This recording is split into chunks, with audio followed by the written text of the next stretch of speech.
Alors, l'une des vérités, c'est que le cheveu caucasien, sur lequel nous copions pas mal de techniques finalement, parce que nous avons perdu une grande partie de notre identité dans l'entretien vraiment de notre cheveu afro naturel. Il y a eu cette cassure, cette brisure, qui fait que nous avons perdu nos techniques traditionnelles et ancestrales, qui étaient totalement adaptées à notre type de cheveux. Donc nous copions beaucoup sur le type caucasien. Le type caucasien n'a pas le cheveu sec.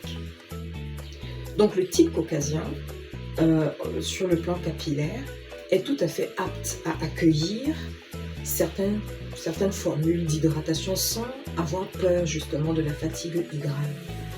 Mais si déjà notre cheveu afro-naturel qui est de nature sec, ce qui le fragilise déjà, vous venez à ça rajouter des méthodes d'hydratation et de réhydratation très brutales, vous pouvez être sûr qu'il n'est pas assez solide même pour supporter ça.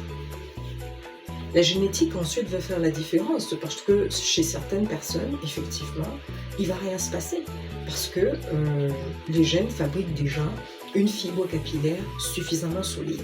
Mais chez des personnes qui ont des complications, effectivement, il va y avoir de la casse.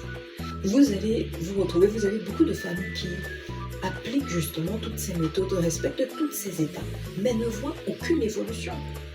Il ne faut pas les stigmatiser en se disant non mais en fait tu t'y prends mal, tu respectes pas les étapes, tu n'appliques pas bien ou suffisamment de produits, nanani nanana. Non.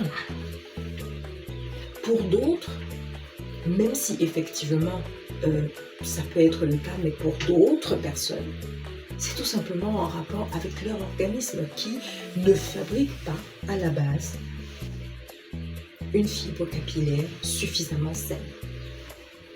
Tout comme pour d'autres, leur type de cheveux n'est pas du tout adapté justement à ces formules d'hydratation et de réhydratation permanente. Donc c'est à revoir. Ce n'est pas un cas généralisé. Moi, je ne suis pas en train de dire, écoutez, la communauté du cheveu afro-naturel sur tous les continents qui existent, arrêtez d'hydrater votre cheveu, allez-y, gardez votre cheveu sec, naturel, brut et tout. Non, je dis, il y a des personnes qui ont un véritable problème par rapport à leur type de cheveux et à qui cette méthodologie, justement, parle et serait donc beaucoup plus efficace.